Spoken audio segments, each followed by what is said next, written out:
Good afternoon, everyone, and welcome to the Tourism Northern Ireland webinar for working safely during the COVID-19 in the visitor economy. My name is Sharon Scott. I'm involved in a number of tourism clusters across Northern Ireland, working with small businesses who will be using these guidelines in the weeks and months ahead as we move to reopening. I've also been involved in the Tourism Northern Ireland Recovery Working Group, a subgroup set up specifically to develop these guidelines, and we will talk through those in the presentation today. The purpose of the webinar today is really to assist you as businesses navigate these Northern Ireland guidelines. As they've been released and with all the documentation that's been available, it's important that we set these Northern Ireland guidelines in context of other legislation and advice that's available. We need to set out the need and the basic principles of the risk assessment, most importantly, and you'll hear us talk about this today through the general guidelines and in the panel session ahead. We're going to outline the key things you need to know to reopen safely. You've probably by this chance had a chance to really look at the guidelines, have a read through them, and we're going to highlight the key things for you to look at and what you really need to know, and hopefully give you some specific hints and tips from the experts involved in the different sectors. Most importantly, we're going to signpost you to additional sector-specific support and helplines that will be available, and we'll cover that off at the end of this presentation. So a bit about the format today. We're going to give you a short overview of general guidelines. I'll take you through the background to how the guidelines were prepared, a bit about the guideline hierarchy, how it all works together. It's a bit of a jigsaw puzzle that's emerging, and we'll hopefully by the end of the session give you a few pointers on how to put those pieces together for your business. It's all about the key things you need to know. There's a lot of detail in the guidelines that we've seen coming through, so we want to just pull out those key points that you need to know as you reopen and can develop as your business moves forward. A big part of today is a panel session. I'm joined by a number of industry experts from across the different sectors that are involved and have been involved in the production of guidelines, have been involved in producing guidelines of their own, and they will give you some hints and tips of how to move forward and how to reopen safely. As I mentioned, don't think this is it. This is the start of a process. It's start of a Tourism Northern Ireland programme to give you as much support as possible to navigate successfully the reopening and continued business in the weeks ahead. There will be specific webinars, as we've mentioned. There will be a dedicated helpline where you can ring and speak to experts. This will be accompanied by professional support services, whether it be legal, HR, financial, health and safety, that type of thing. So suffice to say, you're not on your own on this journey. This is the start of the programme of business support for the tourism and hospitality sector across Northern Ireland. And a few words just about the panel. I'm facilitating the session today. We're joined by Gary McFarlane, who's from the Chartered Institute of Environmental Health, with a lot of expertise around risk assessment and getting businesses back to safe operational procedures. Janice Galt from Northern Ireland Hotel Federation has been steeped in the legislation and the issues of reopening from the hotel and accommodation sector for many weeks now. Will be commenting on the specific hotel sector. We will look to Colin Houston from the small accommodation and caravan and camping sector, how this sector will embrace the opening issues and how they get back to operation. And there's very specific and good advice that Colin will help us with. Ros Newlands, who's based in Scotland, who is the past president of the World Federation of Tourist Guide Associations, will comment on the specific issue and the details around tourist guides and getting them back operational. Also Victoria Williams, who comes with a wide breadth of experience around attractions and venues and the specific issues that they will face. And I know Victoria has some great helps and tips from her particular sector. So how do you go about navigating the guidance? Everybody has been furiously downloading the general guidelines that have appeared, as well as the two specific accompanying documents which look at hotels and tourist accommodation, and also look at restaurant, pubs, bars, and takeaway services. So those are the two guidelines that have been produced. So how have these been prepared? Just a bit about the background and the many weeks and long hours of preparation that have gone into this. And there's a myriad of departments and agencies and professional bodies that have been involved with this.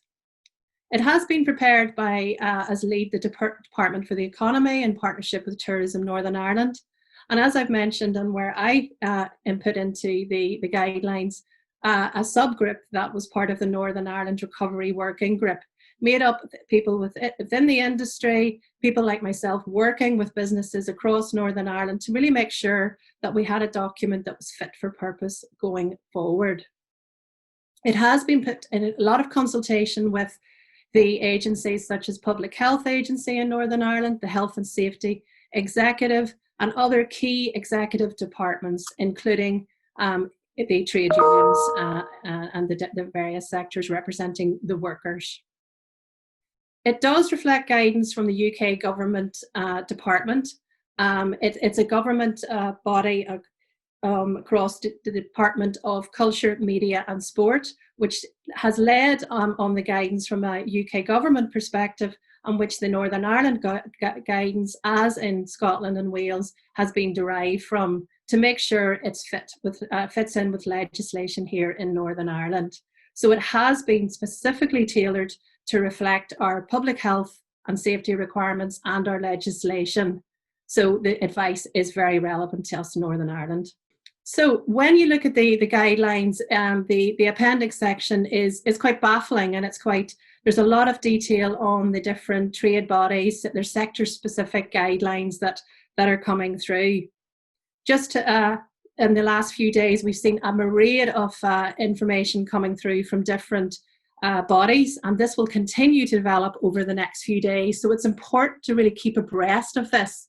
The Hospitality Ulster, the Joint Hotel Federation COVID-19 advice with risk assessments has been just released. We have information around holiday and home parks, caravanning information which has been released for this specific sector. And also the Department for the Communities has introduced specific guidance around culture and heritage destinations and venues. And there's links to these within the guidelines themselves, and also through the sector-specific webinars. We'll start to drill down on these specifically.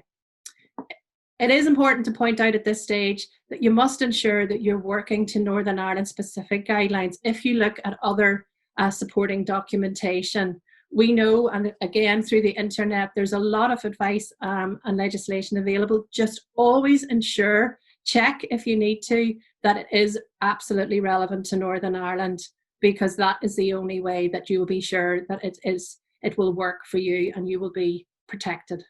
So how do we use the Northern Ireland guidance going forward? How do you take this?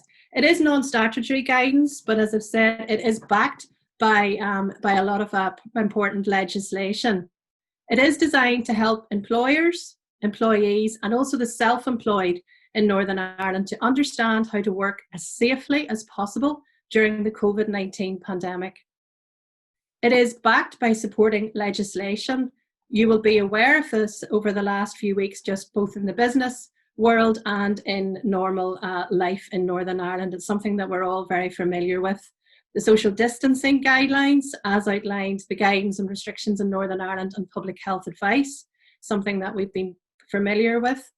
As we record this webinar, we are still in that situation of a 2-metre social distancing guideline. That may change, as we're aware, and we will have to work and adapt to that as the legislation and advice changes. It's also part of the Northern Ireland Executive 5-stage recovery plan that was issued by the Northern Ireland Executive a number of weeks ago. We're working our way through that. It's part of our daily briefings. It's part of our regular daily on a Monday or Thursday as we wait for the next stage in the recovery plan. So this again is supporting legislation to the Northern Ireland guidance for reopening. The guidance also reflects the Engagement Forum's piece of work on opening safely under COVID. So how do we use the Northern Ireland guidance? And this is something that when you're a small business, I'm looking at it always as to how would a business get through this? It's something that a small business, all businesses in Northern Ireland, it's new to everybody. It's been certainly new to the people who've developed the guidance and the businesses now that have to take it forward into practical reopening scenarios. So do take time to read the general guidance, which I'm running through with you today, and also the sector-specific guidance that accompanies that if it applies to your specific sector. Do consult any relevant trade body and trade union guidance that's available for you, but just be sure, as we continually to reiterate, that it does apply to Northern Ireland most importantly. You'll hear us talk in the presentation and through the panel session about the importance of risk assessment, and I think everybody in Northern Ireland, although they know the importance of the risk assessment, how we actually carry this out in practice is a key question. There is templates available, just again be sure that they're relevant to your sector and that they apply to here in Northern Ireland. You do need to complete the individual risk assessment for your individual business at a business and a site level, and we'll take you through some initial steps of how to do that. Think about the complete customer journey, both inside and out, as your person. So think about it logically, and you'll hear from the experts when they say this may sound daunting, but keep it logical, keep it simple, and keep it practical. Thinking all the time about visitors, staff, contractors, and volunteers. Don't forget about the other health and safety and employee legislation that still does apply even during these strange times that we live in. Okay, we move to the one of the key sections in the document, thinking about and managing risk.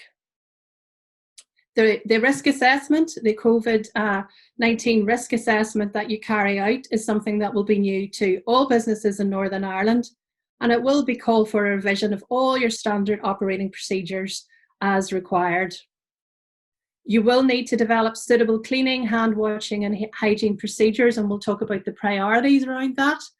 And you do, again, still, even as we move further out of the lockdown scenario, really accommodate people and help people to work from home where possible, where they maybe have administrative tasks, limiting the number of people on your premises wherever possible.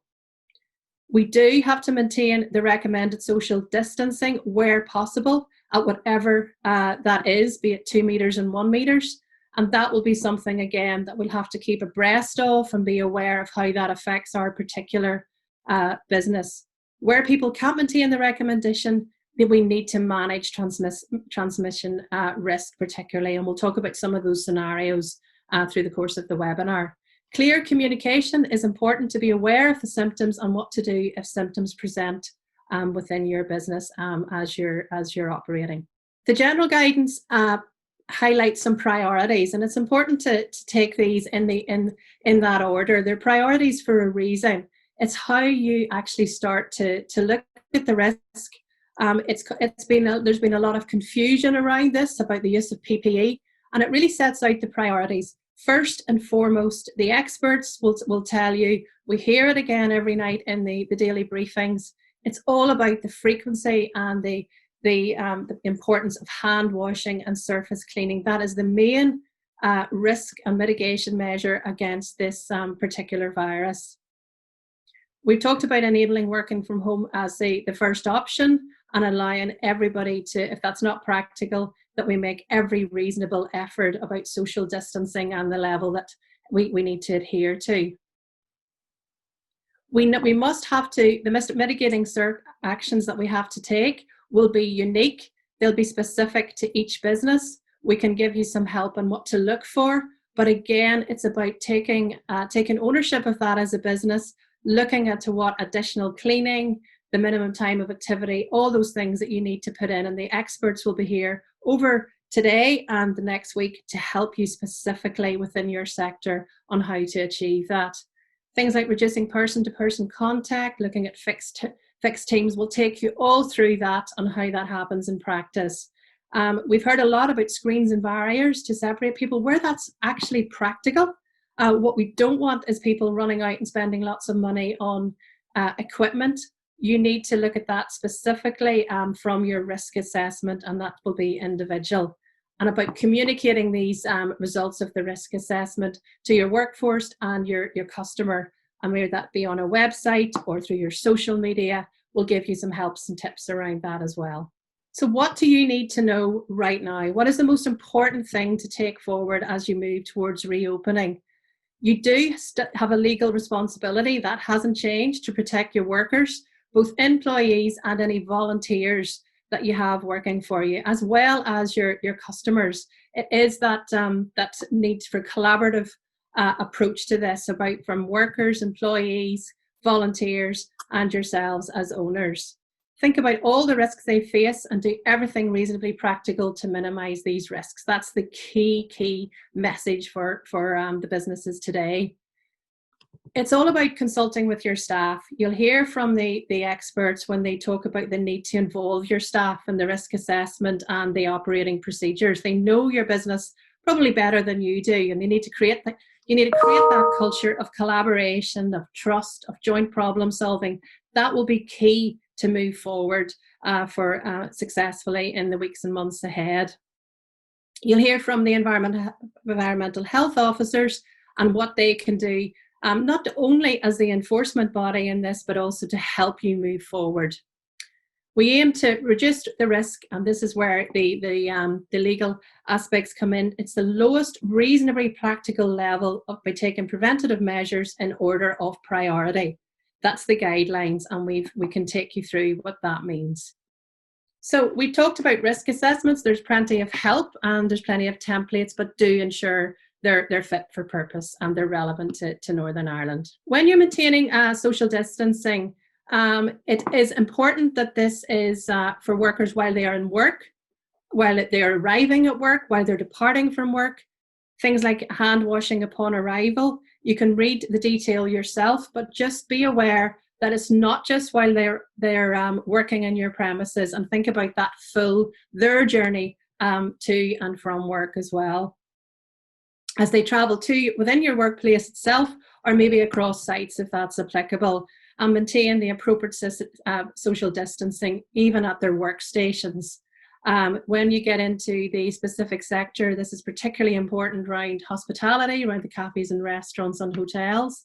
That is something that we will give you lots of advice on. And there is special arrangements in place to prioritise safety if an incident does occur. So how do you manage your different audiences going forward, your customers, your visitors, your contractors, anybody that's involved and has in contact with your premises? You really need to do some pre-warning before they come, informing them about the guidance, how the procedures in place for visiting your premises. We need to assess the number of customers and guests and try and work out the density within the relevant social distancing guidelines. There's lots of specific help available about how to implement ticketing, time, booking ahead for restaurants. We've seen a myriad of apps that have been coming forward to help with that, and also menus. There's digital solutions available, but make sure they are right for you. These things are not cheap, and make sure you take advice before going into a lot of cost. We need to reduce the congestion and contact one-way flow systems where possible. Again, thinking very carefully and clearly about your normal operational procedures as a business. What we do know is this will be very much an evolving process. Your businesses will find quicker ways to do things as we get up and running. But it's important to think about that as a first step.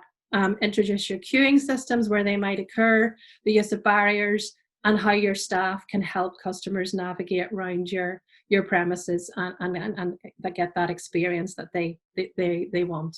You need to allow for the procedures for hand washing, for sanitized facilities as they enter, and that's something again that we will help you with, where they are, how people operate that, how it works with queuing, how your staff can advise.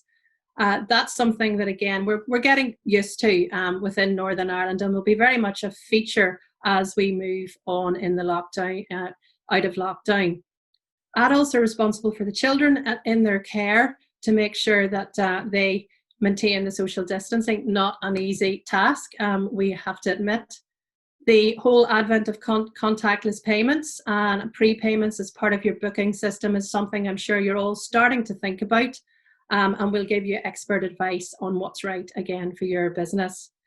The local council will be an important part of your considerations around the whole issue of public spaces, pavement areas, as we try to look at increasing covers and increasing tables inside and outside the premises within social distancing. And I know every council across Northern Ireland, all 11 councils, are looking very seriously at that with the business community. So do communicate with your customers, with everyone, so everyone can understand how to maintain safety. So as you prepare to reopen, and this is just really a little kind of checklist that we've looked at for you. Carry out a full assessment of the closed sites before you open. Think about your water systems, your electrical supplies, your air conditioning, your ventilation, which maybe have been not utilised for a number of months now. So do have a look at those just to make sure everything's working. Get it checked by experts if need be. And just make sure before you move to whether it be the 3rd of July or slightly after, that is going to be running safely. And that's something that can get overlooked in the scramble to get your other issues sorted out through your risk assessments. Don't forget about the overall practicalities. Cleaning procedures, as we have said repeatedly, will be key around the key touch points, the high traffic areas, how you bring that into normal working practices with your staff involved at every stage. There is specific guidance if a suspected case does become apparent and what you can do. That, again, is sector specific, so be careful that it's right for you and it's in line with public health and other guidance from the health authorities. Do build awareness of good hand washing technique and frequency among your staff.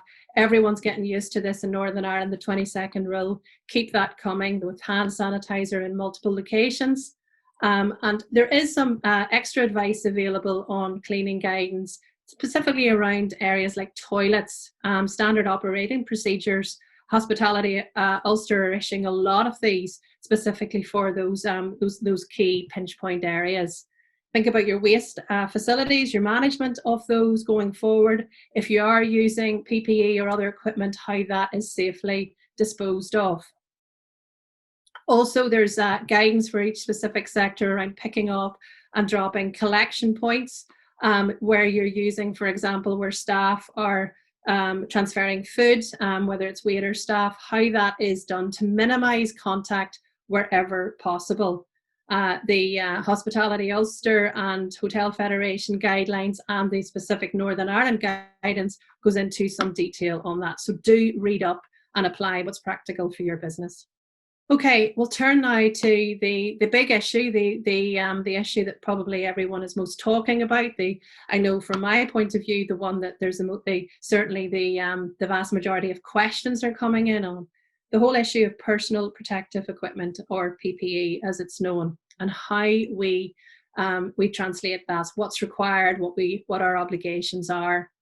What the guidance is saying very clearly, and this is something that's written down, and I'll go through these with you.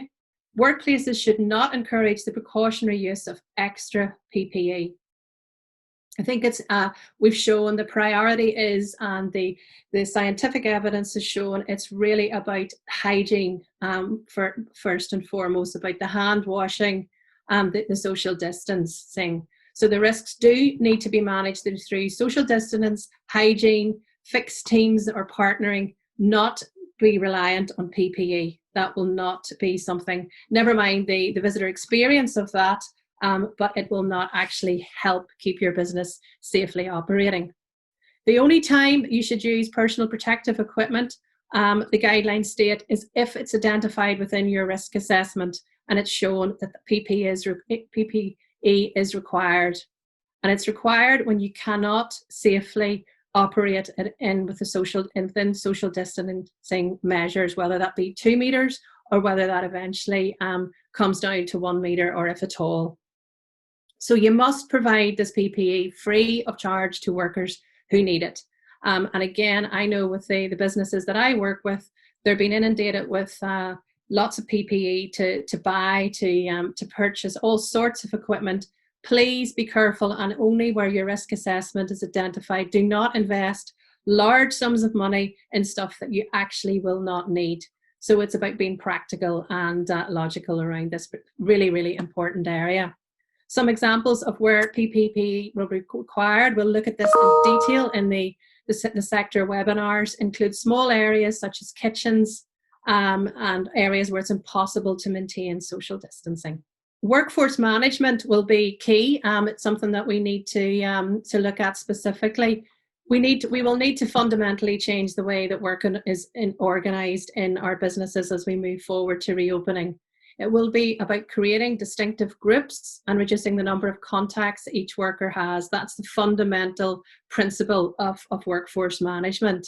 Whether you split your workforce into small teams or shift groups, where people are kept together continually where possible, so to avoid unnecessary and extensive contact where possible. So the same people in the same groups as you can.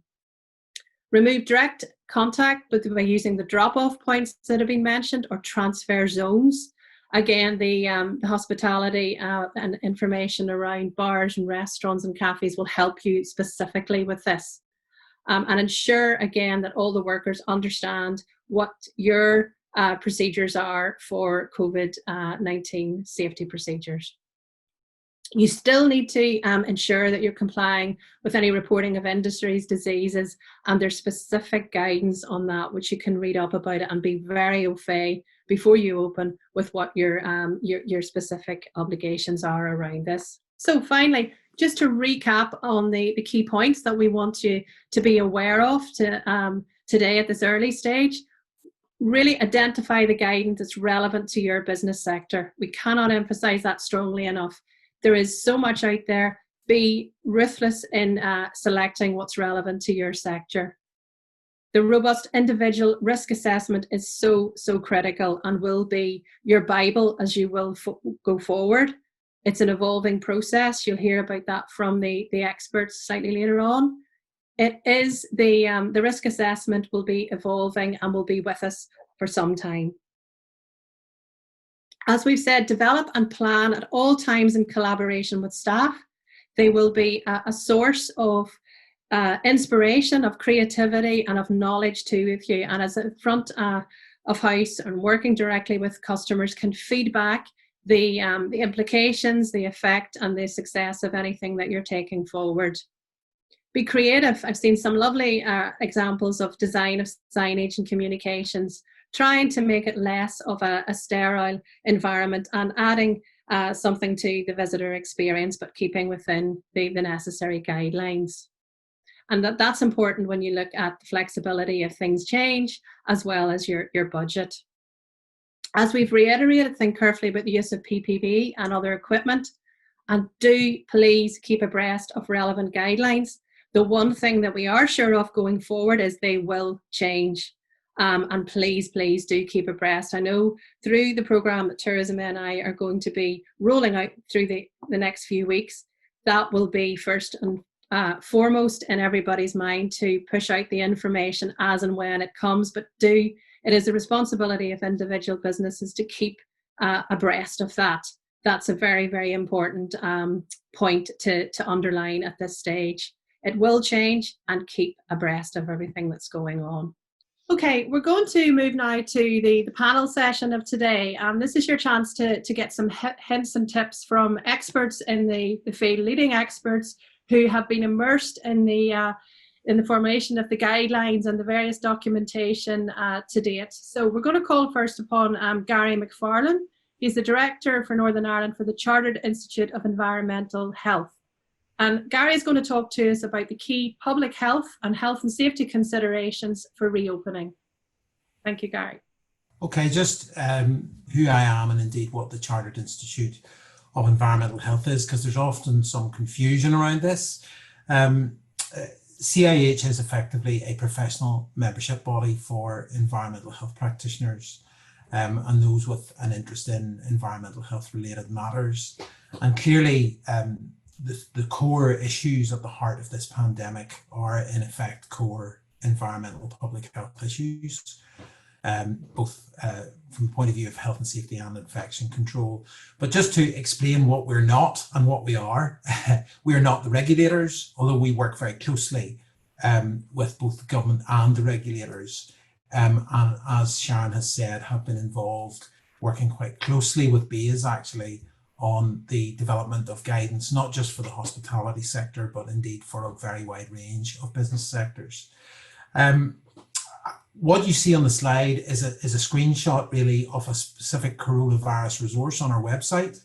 And for those of you that are interested, I would direct you to this. I think for the audience today in particular, I would mention the series of webinars that we've done, and in particular, a webinar we did last Thursday, that's whatever date that was, in conjunction and in partnership with UK Hospitality, where we got into, in quite a lot of detail, some of the nitty gritty things that businesses will be facing, things like toilets, service, cutlery, cleaning schedules, all of that. Now, I'm not going to get into that today, but I'm going to give you a quick overview of some of that. And in addition to that, we've been quite heavily involved in advocacy in the media around this. So you can check that the sections of that website out at your leisure, but it's important to make the distinction about what I'm actually here for and what I can talk about. I've decided to keep these slides very simple. If someone were to ask me what I think the key priorities for the hospitality sector and indeed the challenges that they face at this time, I would distill that down into two broad headings that you see on the slide. The first of those is, the infection control issues and the prevention in particular of onward transmission. I think it's really important to recognize, for us all to recognize, not just the business sector, but indeed the public, it's very actually, I believe, the public in particular, that this crisis is unfortunately not yet over. It's really important that we remain focused on that. Now, in Northern Ireland, epidemiologically, the numbers are very good. Our case numbers are very low, our R numbers low, and you've heard lots of talk about that, and that's all really positive and good. And that's allowing us to begin to start to move out of the very stringent restrictions we've had in place and start to open up the business sector and parts of our economy slowly, step by step. But it's important to remain focused on the absolute imperative on avoiding this getting out of control again. And the only way we will do that is to make sure that we all follow the right precautions and put the right controls in place. Because none of us, it's in no one's interest to go backwards on this. So I'm not scaremongering here, I'm just underscoring what I'm saying with the criticality of being realistic about where we are. The virus has not gone away. We're not out of the woods yet. And we need to take small steps at a time and remain focused on the controls. And the second point that I want to emphasize here, and this is important, I think, for the hospitality sector, and I'm sure they already recognize it, but we need to rebuild public confidence. There are large sections of the population that remain very concerned about this emergency that we're coming through, and will be very reticent and very nervous about taking those first initial steps, as it were, back out into normality. And I think the reason I'm flagging this with the hospitality sector is because I know that anecdotally, local authorities right across the country, and it's not just Northern Ireland, it's right across the country, have been inundated with public complaints about businesses that are already operating where the public perceive that they're not putting the appropriate controls in place. Now, I have to say that 99.9% of the time, the businesses are putting the right controls in place. But the reason I'm highlighting this is because there's an awful lot of nervousness out there amongst the general public. So it is important that the hospitality sector is seen to be doing the right thing, which I'm confident it will do. And that takes me nicely on to the next slide, and the final slide. Really at the heart of this, and what is the single most important thing that businesses need to do, it's risk assessment. And risk assessment that's very focused on COVID and the risks posed by COVID. Now, lots of the hospitality sector will be familiar with hazard analysis. They use it all food businesses use it. They're well familiar with it. So the hazard here simply is the onward spread and transmission of this virus. The risk assessment that businesses will be expected to do, that's what the regulators will come looking for. It's what the public will expect you to do. It's what all of the guidance is advocating that you do. And I appreciate that can be daunting. But I want to make a few very general comments that I hope will maybe alleviate some of the concerns that you might have around that. The first thing to say is there is no one size fits all and no right and wrong answers to this. Every business is different, and every business may approach this in a way that's suitable for them. There's lots of help and resources out there. I would in particular point businesses in Northern Ireland to the local council websites. I'm aware that the councils have produced lots of tools and resources and guidance and webinars. For example, I was on the Mid and East Antrim Council website just to check it out. And there's a webinar specifically on how to do a risk assessment. So there's lots of support and guidance out there. Don't be frightened to use it. Remember that it's not a matter of being right or being wrong. It's about being logical, methodical, and systematic about the way you approach this. It doesn't have to be, try and keep it as simple as you can. Use the headings, I would suggest, that are in the guidance that has just been published for Northern Ireland today as headings that you can work under, and just simply think through the various aspects of your business and where there is a risk to either a member of staff or a member of the public in terms of the spread of this infection. So don't be frightened of it, have a go at it. There will be people come around and ask you for it. A word on regulation and enforcement. My colleagues who work in the public sector are well aware of the pressures that our businesses are under here, and they will be as sympathetic as they can. They will help where there are gaps. They will certainly not, I'm confident in saying, be, as it were, admonishing people unnecessarily for the first attempt. Having said that, it's important to remember that the obligations that you as business proprietors have to protecting your staff, protecting the public, and indeed the wider environment, so for example, outside areas and noise issues and so on, they still remain. Your licensing obligations still remain. So, I know that my colleagues will work with you, but do remember that you will have obligations that you need to fulfill. So I hope that's provided a quick overview, and I'll pass it back to Sharon for now. Okay, thank you, Gary. And I think that's kind of a reassuring voice in what is, an understandably nervous time for businesses as they prepare to reopen. And you've really covered the key elements of and the importance again that we have stressed through the presentation and the general guidelines outlined, that obviously the critical importance of the risk assessment. And you've talked about your top tips for getting that right, the use of the key headings and the logical approach to that.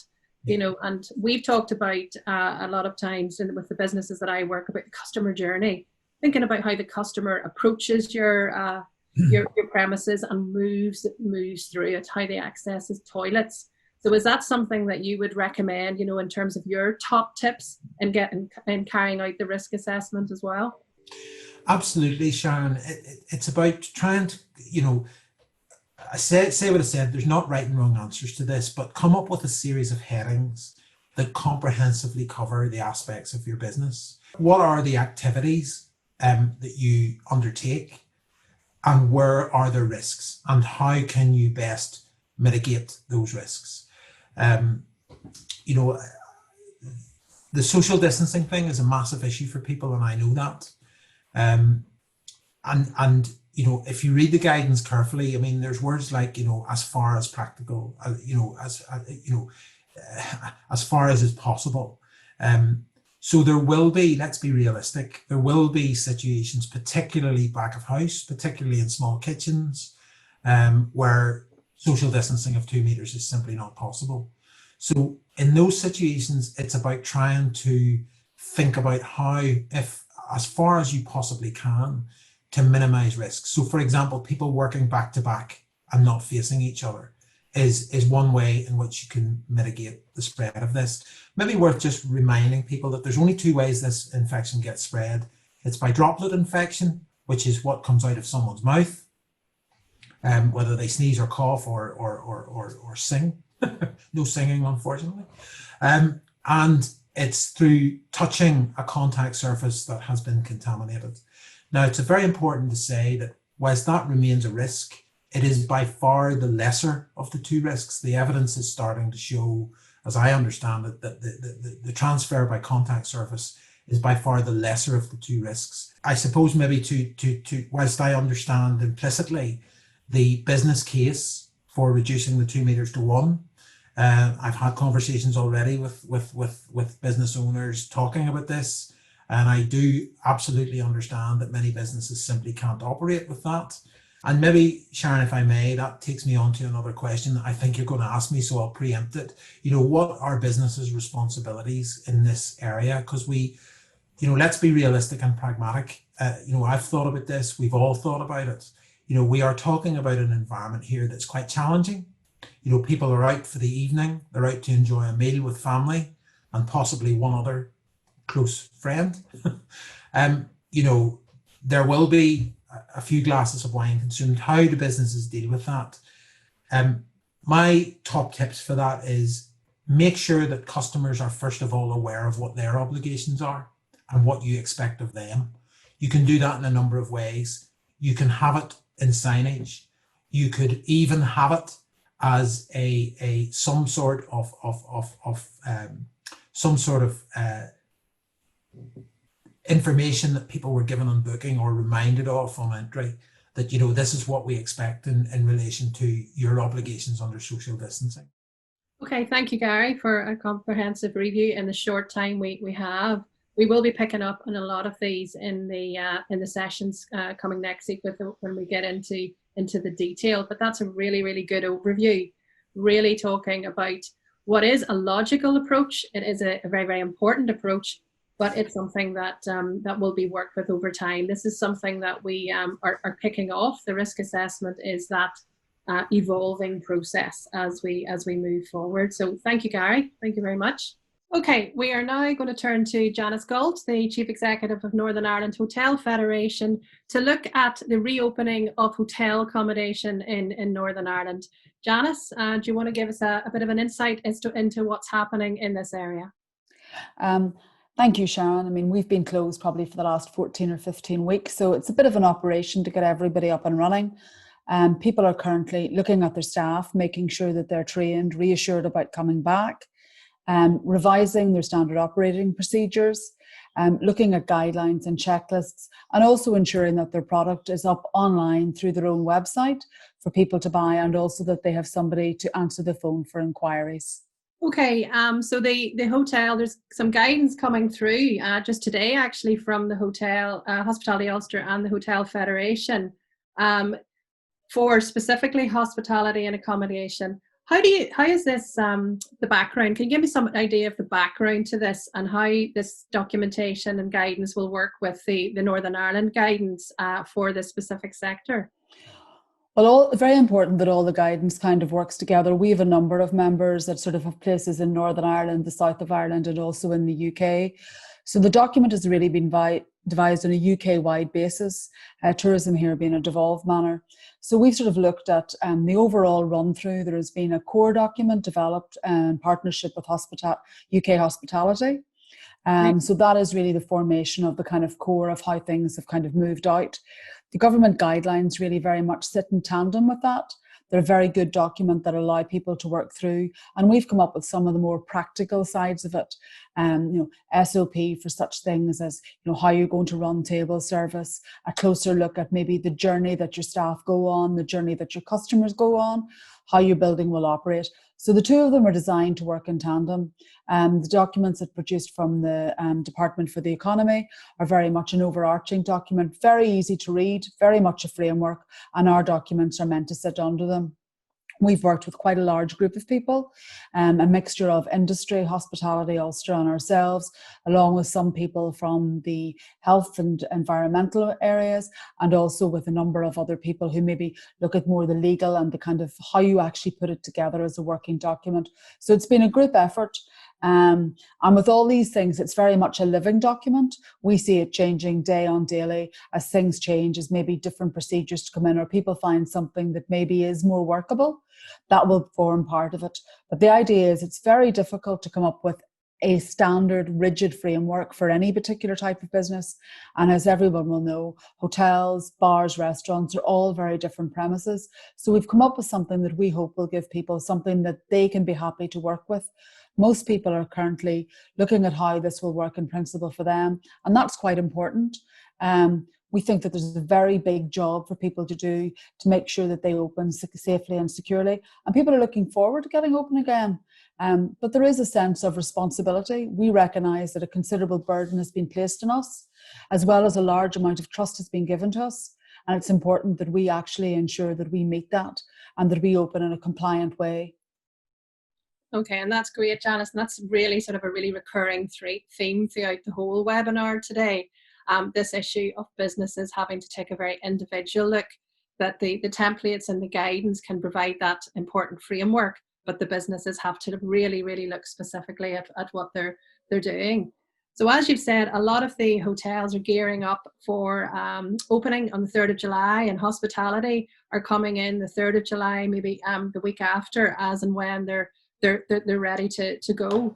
So in your experience and your expertise, and you've obviously been involved in this whole area for months now, what are the top 3 concerns for the sector in regard to reopening, and how will the guidelines address these? I think the first concern for everybody, which is probably not really in the guidelines, is will I have customers? And I think that's been the number one thing. And people have been putting a fair amount of time into that. The second side of it is, how can I operate safely? How can I ensure that this actually will work? And the guidelines have gone a long way to address that. And I suppose there was a fear that they would be very draconian and would be, you have to do this, you have to do that, you have to do the other. In reality, they are rigid in terms of meeting compliance, but they are flexible in terms of how you actually operate. And I suppose the third one is, there is a sort of a sense of nervousness for people. We want to make sure that we're in an unusual position for any industry. We actually bring strangers into a community. And I think for us, we want to make sure that that community welcomes those people. We understand that that is something that people within Northern Ireland and wider afield are a bit concerned about. But tourism forms a very important part of the local economy. And unless we're able to bring visitors back, last year in Northern Ireland visitors spent something in the region of £300 million. 660 odd million pounds was spent by out-of-state visitors. So we've got to be able to encourage those who are going to come from the Republic of Ireland.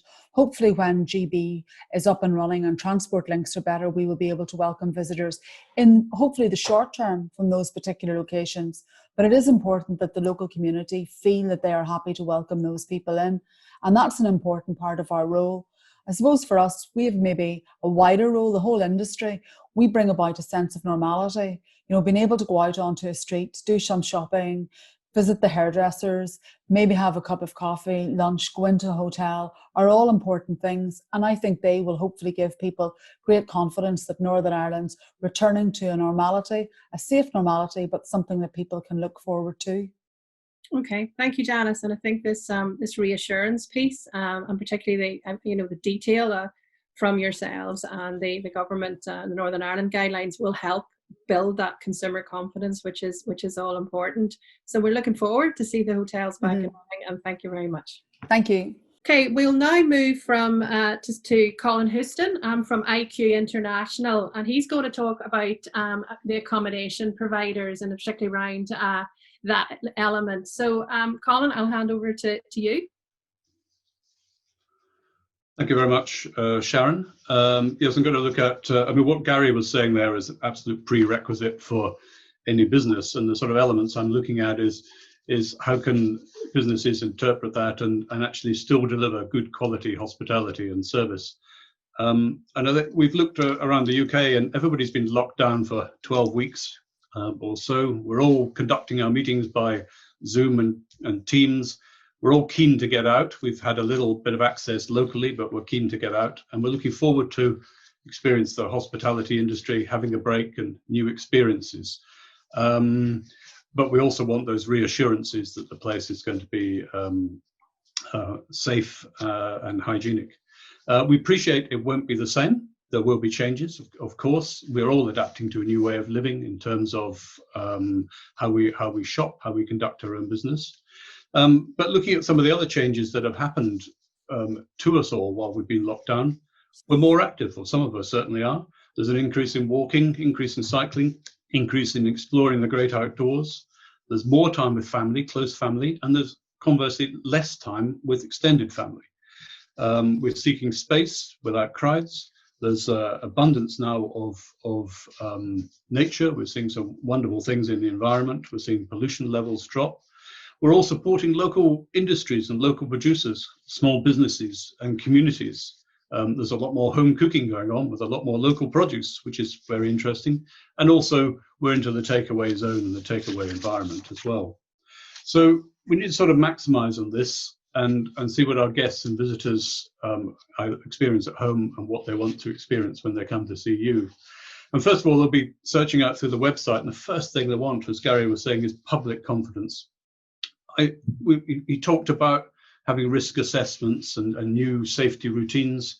It's how you look after your visitors, how you look after your staff, and obviously doing a risk assessment there. But encouragement would be, well, why not put the risk assessment online? Why not tell people about all the cleaning and the new disinfectant processes you've got, about the specialist cleaning that you do, tell people about the laundry that you have there, the temperatures that you're washing things in, and also speak to people about the fact that you won't be able to provide the hospitality you perhaps would in meeting and greeting at the car and carrying the suitcase or welcoming people to your self-catering. But there'll be new ways of doing that. There'll be ways of doing it online, and there'll be a flexibility there.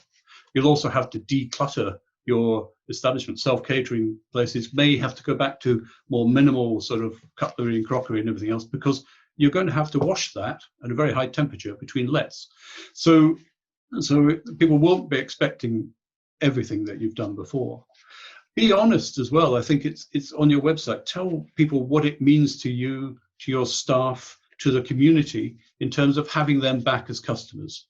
They've been missing it, yes, economically, but also it's your livelihood, it's your life, it's the hospitality industry. You have been missing people just as they have missed you. So be honest. Tell them what you can do, tell them what you can't do. Maybe produce a video, just homespun video, perhaps that you can put out to say, this is how we're going to welcome you. This is where you're going to park. This is what the rooms now look like. This is what our food offering is, whatever. Try and give people as much information in advance so that you can meet their expectations, so that they know what they're coming to.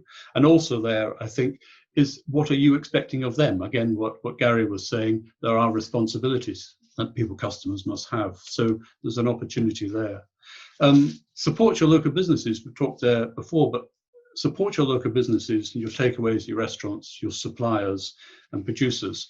And even companies like bike hire companies. If cycling's up 30% in the UK, people are going to want to come cycling, maybe explore the open spaces. I know some bike hire places are open in Scotland, not all. It will evolve, but maybe there's opportunities to work with other businesses there. And help visitors to get out and about and develop new what to see and do information. Do that online. The less paper we have and the less booklets we have, of course, the better. Do that online and bring it specifically for things that they can do where they can be safe and where they can enjoy the environment which you have around you. Highlight community good news stories, work in partnership with other providers, perhaps 10% off at this takeaway or some local food producers or such like. And again, I think another aspect is looking at bookings. For some people who rely on OTAs for their bookings, other agencies, you don't have that same degree of communication with your customers. You don't have the ability to control that communication, and you don't have flexibility sometimes. So look at your bookings, look at flexibility. You need to send advance information to stay in touch with people. A lot of the information you would have in your accommodation can now be online in advance. You need to be able to take control of cancellation policies, of rebooking, and again, have a look at added value deals. I think the industry needs to recover economically, so it's not about cheap offers and everything else, but it's perhaps about added value. So it's perhaps the free breakfast, or the something for children, kids free or complimentary services, or maybe even stay 4 nights, pay for 3, something like that. But having a look at it. So there are things that you can do. And again, I would encourage you to develop frequently answered questions pages. So as your customers are asking you questions, you're giving the answers, log those, put them on your website, keep it as a flow, maybe use Facebook, such like as well. But keep people in the loop for everything that you're doing there. On the left there, there's a very good example from one property in Scotland, just being right up front. Again, as I talked earlier there about the risk assessment, the specialist cleaning, the laundry, the communication and the flexibility there. Being up front, right on the first page for your customers, gives them that, first of all, that confidence. Here's somebody who's looking after their property, their staff, and will look after me when I'm coming to visit. Look again as well when you're there at extending your check-in times, your check-out times. Make it as contactless as possible if people have paid in advance, or if people can pay their bill online on departure. Extend your breakfast and dinner times. Creating space as well, outdoor zones where possible, or creating in-room dining options. If you're a guest house, then can you put a table in there, and can people have breakfast in their room? And again, minimizing the sort of face-to-face contact that Gary was talking about there, in terms of the less you can do being close to people in terms of service, than the better. Interesting too, I think, is looking at sustainability. There will be a tendency for people to say, let's go with disposable items. Let's go with single-use plastic because I can serve something and bin it. Be very careful. We've made enormous steps in terms of sustainability. Of course, people are looking at the takeaway style things, but we need to look at biodegradable and recyclable items as well.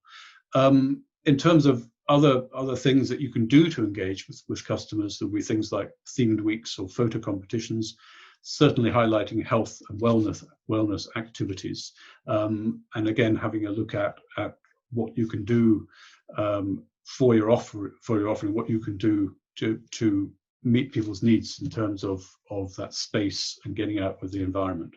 But one of the main things is keeping in touch regularly and in advance, during and after the visit, by email or similar. And people need to know that you care, and give them easy communication channels. But above all, I think is having that sound cleaning regime, the risk assessments and everything else in place, giving the customer confidence to go forward. Okay, thank you very much, Colin. That's a really, really good overview from sort of small accommodation, self-catering properties, who are really one of the ones that are asking the questions at the minute, and we have made up a big part of our audience online today.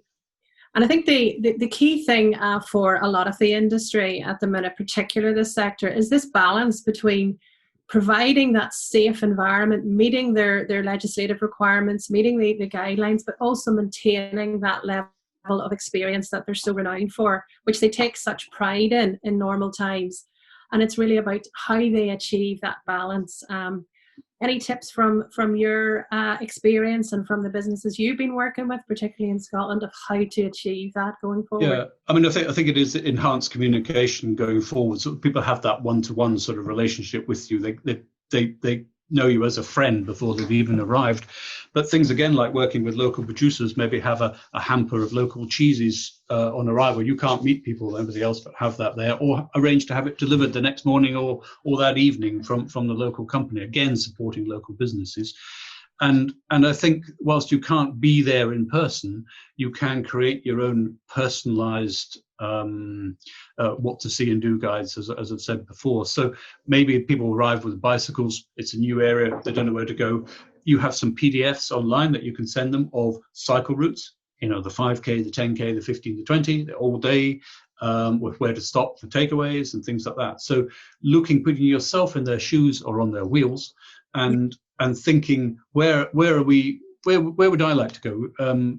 So you can guide them to safe cycle routes and really good places to visit. You could work out some discount schemes as well, maybe with those providers, that they get a free drink or they get 10% off or whatever. So whilst you can't meet them in person, and it is about the hospitality industry, there are many little things that you can do. And I think the element of surprise is always nice as well, that, when people arrive, you have that.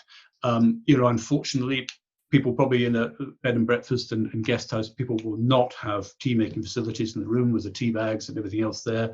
But you can serve tea to people. So there are different ways of doing it. In a way, we're stepping back in time slightly with that.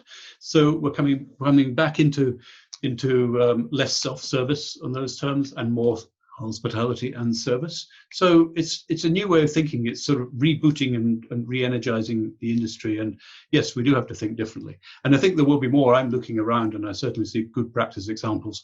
We'll have more and more of those that we can share with people going forward. Okay. Thank you very much, Colin. And that's certainly lots for food for thought for participants in the webinar today, and we will be picking up on a lot of these in the sector-specific webinars in the weeks ahead. So thank you, Colin. We're going to turn now to tour guiding. We're going to introduce you to Ros Newlands, past president of the World Federation of the Tourist Guide Association. Ros is based in Scotland, but she's lots of experience of working in Northern Ireland as well in the last 12 months with the tour guide sector. So Ros, over to you. Thank you. Thank you, Sharon. One of the things that I would like to emphasize for all of us as guides is the fact that we will interface with all aspects of the wider tourism industry. Because of that, tourist guides are in fact becoming more important, because we will be following clear health and hygiene protocols for all the attractions, in all the transport facilities, in all the hospitality facilities that we will be going to or taking our visitors to. We will also help, if we think about it carefully, with a safe visitor flow, to enable social distancing by helping people to understand what is required wherever they might be, and to remind and encourage all the health and hygiene requirements. We need to think about how we can get ready for recovery. And for us as guides, there are going to be some changes, some challenges, but also a lot of opportunities. I think we all realize that there's, for certainly the immediate and probably foreseeable future, there are going to be less overseas visitors coming to Northern Ireland and everywhere else for that matter. So we need to think of ways that we can concentrate on the local visitors who will be coming, and see if there's ways that we can adapt what we provide to that market, which we may not have worked with so much in the past. There are a number of challenges that we have to think about. One of them, as I say, being the fact that there are unlikely to be so many overseas visitors. There are also unlikely to be many large groups and cruise ships visiting for quite some time. And coach travel will require a number of changes before it will really take off again. But when it does, there will be extra protocols, for example, for coach tours. So the guides will not establish those. The guides will have to work with the protocols that are established by whoever they're working for at the time. For example, with coach companies, a number of them are thinking of ways of allowing social distancing on a coach, which may end up with it being a third or half the number of people that would normally be in it. When it also comes to social distancing on walking tours, we will also have a challenge that we won't be able to have our visitors really close together and close to us, which we normally would advise. So we may have to think about using different types of voice enhancement, microphones, apps. You as guides will be familiar, a lot of you, with whisper systems. All of these things may come more into their own and something that we will have to think about. We'll also have to be aware that there will be limited numbers allowed in some visitor attractions at certain times of the day, perhaps, and therefore we're going to have to plan ahead.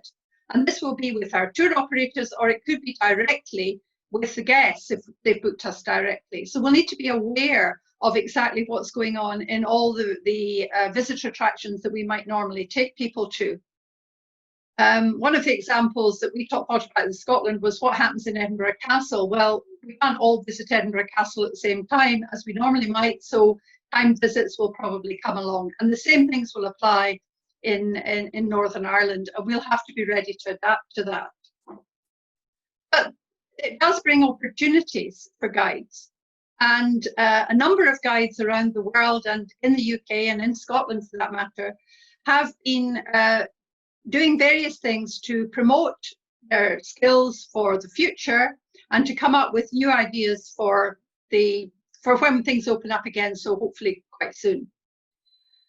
For example, a number of guides have been doing virtual tours and posting them on the internet or on social media. Sometimes this is individual guides, sometimes it's been associations. The Scottish Tourist Guides Association have done a number of promotions where various guides in their own locations have done a little clip, which has then been all joined up and produced as a video. We did that for Tartan Day, which normally takes place in New York. We did it for Scotch Whisky Day, we did it for Global Food Day, and we did it for Outlander Day as well. So there's a number of things like that that we could do to encourage people to think about booking a guide in the future. We also need to think about perhaps developing new walking tours in areas that we may not have always gone to before, just because of numbers. Rather than everybody going to the same place, trying to think of new places and making suggestions to the tour operators who may not have those ideas, who may not be sure exactly where else they could go if they can't go to the Giant's Causeway, for example. So again, we have opportunities to enhance our relationship with our employers, in inverted commas, who are usually tour operators, but also perhaps to advertise walking tours for families and local people. I know that, for example, the Scottish Tourist Guides Association are planning that for later this summer in Glasgow and Edinburgh. And they will be available for people to join in very small groups. I also have on the screen there, you'll see good to go protocols for tourist guides. Already in Scotland, these have been issued to the members of the Scottish Tourist Guides Association. They include things like how you would be recognised, wearing your badge, etc. But being up to date with the current public health guidelines in your own area, being aware of exactly what social distancing is required and where, and making sure that your visitors are aware of that. Looking after yourself as well, taking care of your own health, perhaps not sharing microphones, perhaps using covers for microphones, perhaps having your own portable microphone, various things like that. And also knowing where all the public facilities are, hand washing facilities, hand sanitizer points, all of those kind of things as well. So these will be gradually developed and will be shared with everybody. We also want to think about what might be the important aspects for tourist guides to think about, the top 10 tips, if you like, and I might not give you 10, but just a few tips for tourist guides. That we need to be, I cannot emphasize enough, that we need to be aware of exactly what is required in our own place, our own area, but also if we're taking people somewhere, we need to check with that hotel, with that visitor attraction, with that transport company, exactly how they are going to keep the guests safe. And then we can convey that information to our own guests before we get there, if possible, so that they are ready and they know exactly what's happening. It may be a case of sending texts or contacting people in advance to let them know exactly what they will have to do and what will be expected of them. So really, to summarize the position of guides, we are in contact with just about everybody. As I said at the beginning, we're in contact with just about everybody, and therefore we can help and support and work as a team with all the other partners in the tourism industry to help them to look after our guests and their guests together. You know, if we've got a group, then we need to make sure that that group arrives in the right way that is expected by the place they're actually going to. Thank you very much, Ros. That's a good overview of what to expect in this sector. And I think you've touched on one of the key issues that is continually brought up for myself and working with tour guides on a day-to-day basis. This whole aspect of the tour guides have responsibility to take people onto other premises, into attractions and different venues. And they're asking questions around their responsibilities. And you've highlighted some of that, the responsibility of the tour guide for each aspect of the tour. So how does that affect in terms of their insurance and their responsibility? Can you just confirm that for us? Sure. Well, guides have always been responsible for safety briefings, and that is a requirement of the standards for tourist guides, that before a tour of any kind you give a safety briefing to your guests. So guides are all used to doing that, and normally it would be to do with not standing up in a coach, or it might be making sure that you come back at the right time and you know where you're going and all these kind of things. But now we have to add to that the protocols for this current situation of health and hygiene. The guide doesn't have a responsibility to enforce social distancing, for example, but they do have a responsibility to tell people, to make sure that people really understand what they are supposed to do and what the guidelines and requirements are.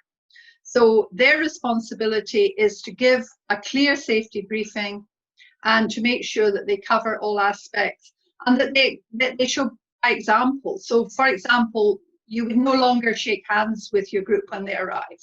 You would find some other way of greeting them. You would keep your own distance and make sure that you behave in the way that you expect them to behave, because one of the things that we know about visitors, wherever they are, when they're with a guide, they tend to do whatever the guide does.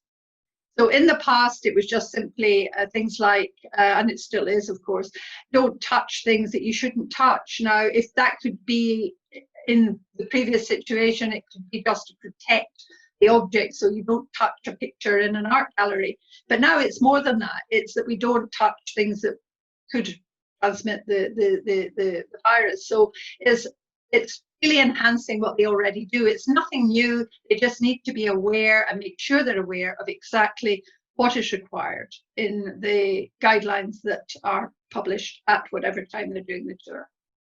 Okay, so there's a lot of emphasis on the tour guides in relation to the different guidance, and it's really working collaboratively with the different partners. Absolutely. Yeah. And that's good, and really and the issue about where where the social distancing enforcement lies. So it's really about giving advice and enhancing the brief they would normally have. And also supporting our partners. You know, if in the previous discussion on, for example, in a restaurant, you know, we have to perhaps make sure that our guests behave properly if they're all in a restaurant at the same time. So, you know, we can support the proprietor to help get the guests to behave in an appropriate way. So things like that, we have to support our partners to do their jobs as well. Okay. Another issue that's come to the forefront recently is the tour guides being worried about tour numbers, maximum capacity, and you've covered a good bit of that.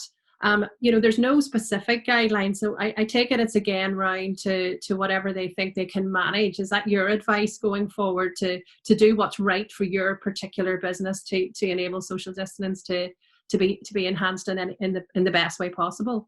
Well, I would say that on a walking tour, the recommendation in tourist guide standards is actually no more than 15 people.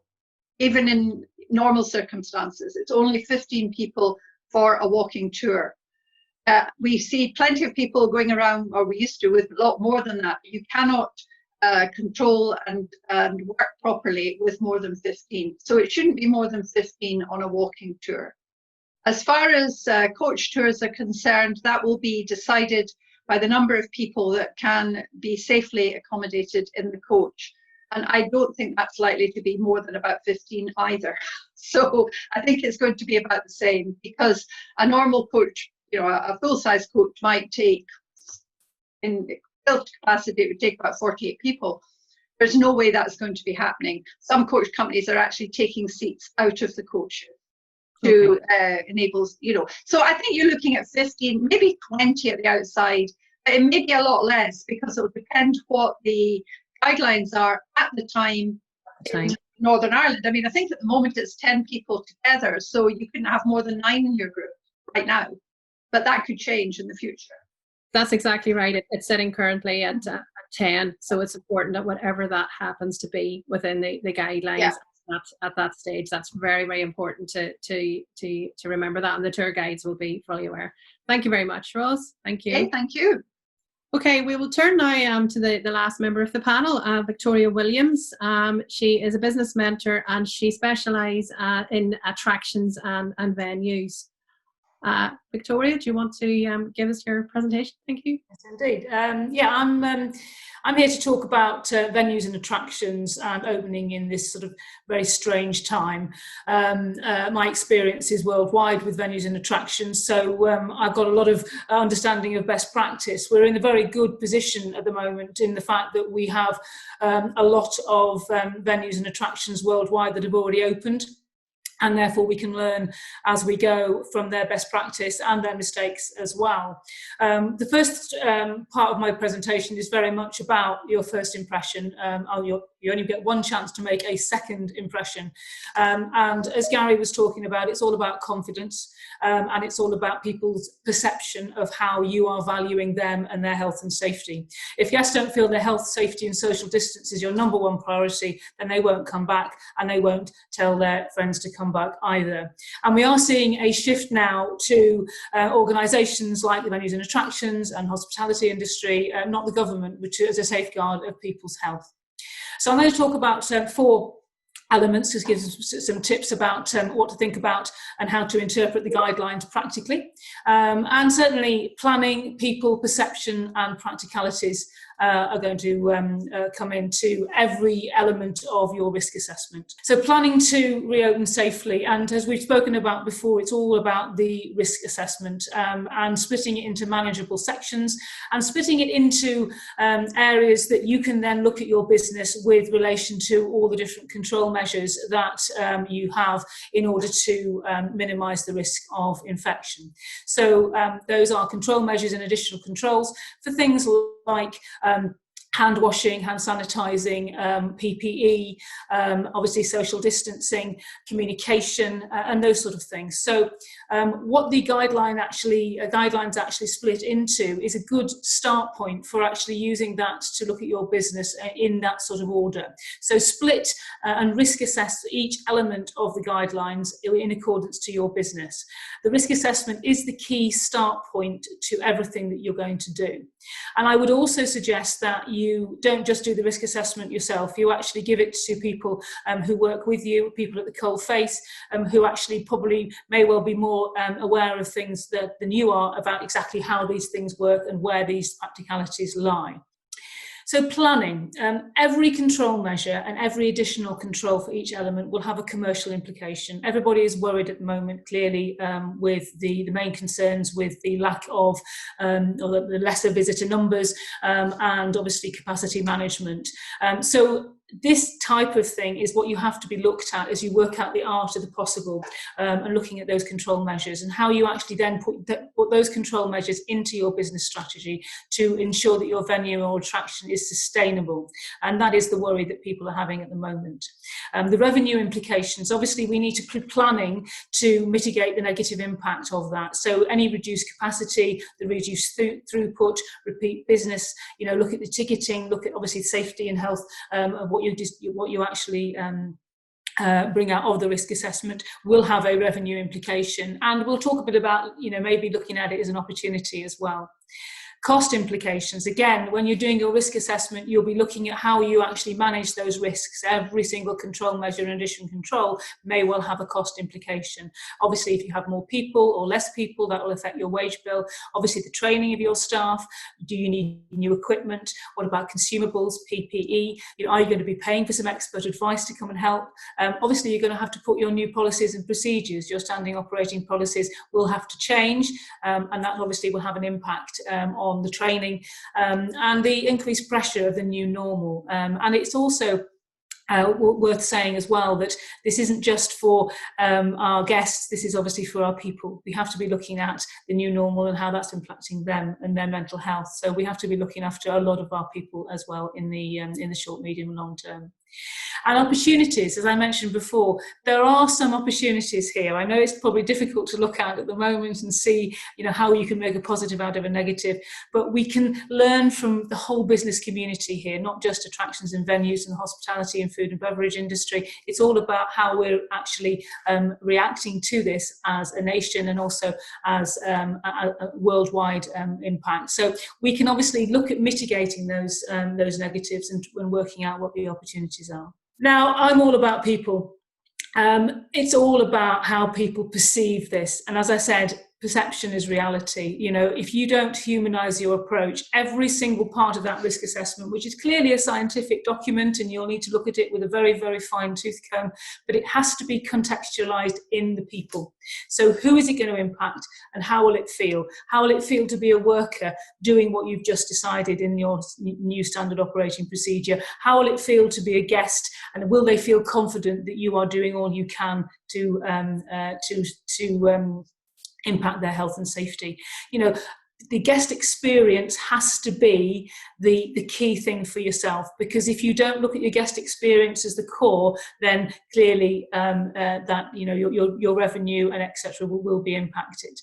So how will the team deliver that practically is going to be the real key to obviously maybe training and obviously the standard operation procedures in order to attain that ultimate guest experience and not lose anything by the changes in your standard operating procedures. How to Win Friends and Influence People, my favourite book in the world. It's organisational leadership and collaboration with your team. As I mentioned before, the risk assessment isn't just something that you could do on your own. You have to involve your team and the people who are actually going to be delivering it. So, engage the team in the challenge. We're all in this together, making the staff the first priority, because they will then engage with you and look at it as a joint challenge, and obviously that will impact the guest experience. Use the experts in your team and share the load. Depending on the size of organisation, organisation, you may well have a health and safety manager, you may well have a facilities manager, you may well have, you know, HR, etc. If you don't have those and it all comes down to you, use the experts in the local community, use the people on the panel here, you know, to actually be able to impact the decisions that you make and that working group output, because you do need to determine from that risk assessment exactly what is going to happen and when, and who is going to be accountable for that, and obviously the timelines. And what I would also say is, you know, don't rush into this like a bull in a china shop. You know, even though opening times, etc., have been set out, and we are working to certain opening times, don't feel that that's actually the best for your business. You know, look at whether or not it's best to, you know, spend some time training your team in order to make sure that you do get that really good first impression or second impression, as I said. And then there'll always be things that we forget, so we'll think about that as well. As I said, perception is reality. There are no second chances. It's all about collaboration and building engagement and confidence in your team and also with your guests. So good, clear, constant communication to your team. Clearly, some of them may well be on furlough at the moment, and if you are communicating with them, do make sure that you're consistent and you're maintaining that staff engagement. There will be different training sessions that they'll need to be attending. You'll need to make sure that that again is consistent with your approach and the care element of how you're actually collaborating to make this actually work practically. And obviously, I mentioned before as well, very, very important to really consider the personal well-being and mental health of your team. You need to have great leadership at the moment. You need to be really engaging, and you need to make sure that you're talking to either representatives, unions, etc., as appropriate, but also the people themselves. And make sure that you tell and show your team what you're doing to keep them safe. I think we were talking earlier about making sure that you're involved with your guests and making sure that they're getting the good communications. But I think something that might well be missed is communicating to your team, and that obviously has to come first. Your guests, yes, again, that is the most important, again, because you've got that real chance to make sure that your guests know what to expect. Again, we've spoken before about using your website, using social media. Actually really do have some kind of health and safety charter, perhaps, that you can then put on your website to tell your guests what you're doing to keep them safe. Clear media and marketing and promotions, again, minimising the risk to your business, but also getting people engaged before they've even made the decision to come to you. Message is the safe priority. And as I mentioned, sharing best practice around the world. There's an awful lot going on at the moment with new with a lot of attractions that are opening around the world. Disney, a lot of theme parks, etc. You'll see zoos, aquariums, etc. Some of those have already opened as well. So there's lots of innovation that's going on. There's lots of ideas that are happening, not all of which cost money. So we do need to be sharing best practice, and I'm very pleased to have a few good stories already that we can sort of help people engage, to commercial strategies, etc. So we do need to be doing that. And that brings me to the end. But what I'd like to say is that, what we need to be doing is extremely putting our focus, first of all, on the risk assessment, but always contextualising it through how the impact's going to be for our team and the people that we're actually serving, our guests and our customers. Thank you very much, Victoria. I think that that's kind of reassuring, and I like the idea of humanizing the approach, and I think that's so important now as we move forward to reopening, that we're achieving that balance between keeping everybody safe but not sort of alienating customers if they feel they're coming into a new clinical environment, remembering about the visitor experience. And that's something that we are going to have to learn again in a different way, perhaps the new normal, as talked about. And I think you've covered very well and really answered a lot of the questions that the industry are bringing around the balance between maximising income within those important guidelines. And I know that we can pick up on that again in the sector specific webinars. So that's very positive, and I think reassuring for industry just sitting on the verge of opening. because we have seen, and I've seen it in my line of work, with businesses rushing to spend lots of money on PPE and thinking they need this, and getting bombarded by exuberant salespeople saying you will need this and you will need that. So I think it's an important message that you brought home today of making sure that people don't rush to buy everything. That we've shown through the general guidelines, the specific guidelines around this. It's only where your risk assessment indicates that you need this at your pinch points, at the areas where social distancing cannot be maintained at whatever measurement that is at the time. So you've covered that really well. So thank you very much. Thank you so much to the panel for that really in-depth insight in a very short time to what is such a complicated subject, and really thank you for them for their expertise this afternoon. Finally, we'll just run through with you some of the continued support mechanisms that will be in place. As we've said, this webinar is the start of a process. It's start of a programme of support from Tourism Northern Ireland to help you navigate reopening and trading in the weeks and months ahead. There will be a dedicated Tourism Northern Ireland, a COVID business support helpline. The number is on the screen. The lines will be open Monday to Sunday, 9 to 5, where experts will be on hand if you need a specific question answered. And if they can't answer it when you call with the expert involved, they will make sure and endeavour to get back to you as soon as possible within 24 hours from the expert that they can contact. So we will have that on hand, and that will be operating continually for you over those dates and times. There is the dedicated support web hub that's taken us through the whole introductory period as we move through lockdown, with the grants and the mechanisms in place as we went into lockdown. That will continue now and move to a different stage of its development and its operation as it moves to reopening support and guidance and help. So that web hub is still very much live and available to you. As we've alluded to throughout this webinar, there will be additional sector-specific support webinars available over the coming weeks. Do tune in to the one relevant to your sector. They will be a sort of hints and tips of what you can do. There will be best practice from the experts, and also a live question and answer session when through the chat facility in the webinar, which you'll be familiar with, or predetermined questions. We can address some of your immediate questions for you as much as we can. We do anticipate a huge demand for these webinars, so where we can't pick up directly, we will follow up through the support systems and the mechanisms in place.